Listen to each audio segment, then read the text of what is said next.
Programang ito ay rated SPG. Striktong patnubay at gabay ng magulang ang kailangan. Maaaring may masiselang tema, lengguwahe, karahasan, sexual, horror o droga na hindi angkop sa mga bata.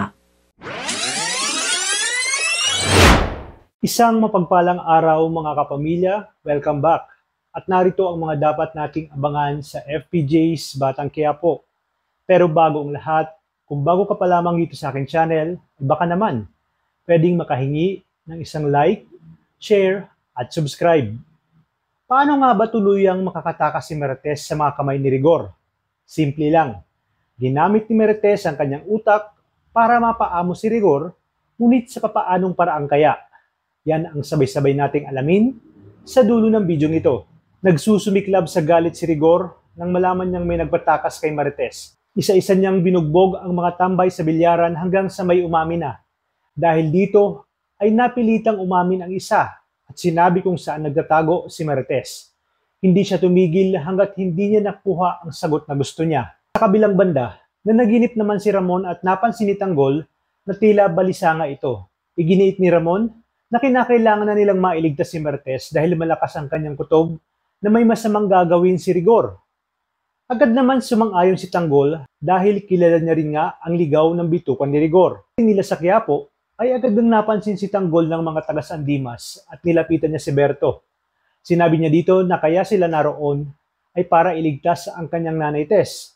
Kaya to the rescue ang kanyang mga tropa na tumulong para protektahan ang lugar sa kung sino man ang darating. Habang hinahanap nila ang kanyang nanay Tess.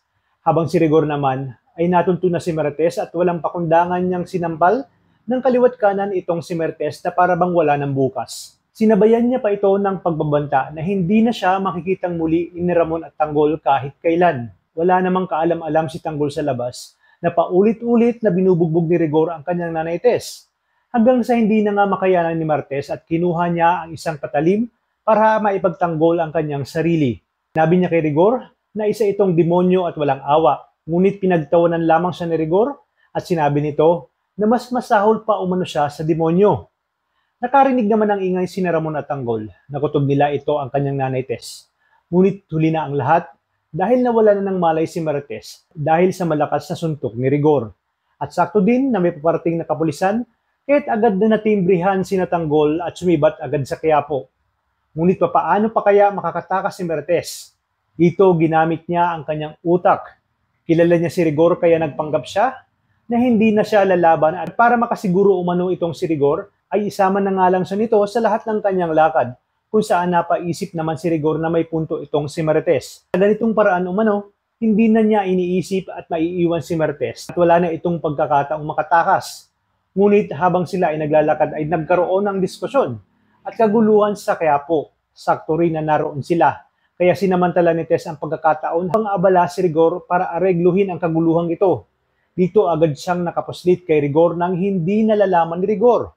Sakto rin, napabalik na sina Tanggol at Ramon upang subukang muling iligtas ang kanyang nanay Marites. Kaya dito nakita nilang tumatakbo si Marites, di sila nagsayang pa ng oras at mabilis itong naisakay sa kanilang sasakyan. Kaya ang ending ay luhaan ito ngayong si Rigor at nagsusumiklab sa galit dahil naisahan siya ni Marites at natakasan ito.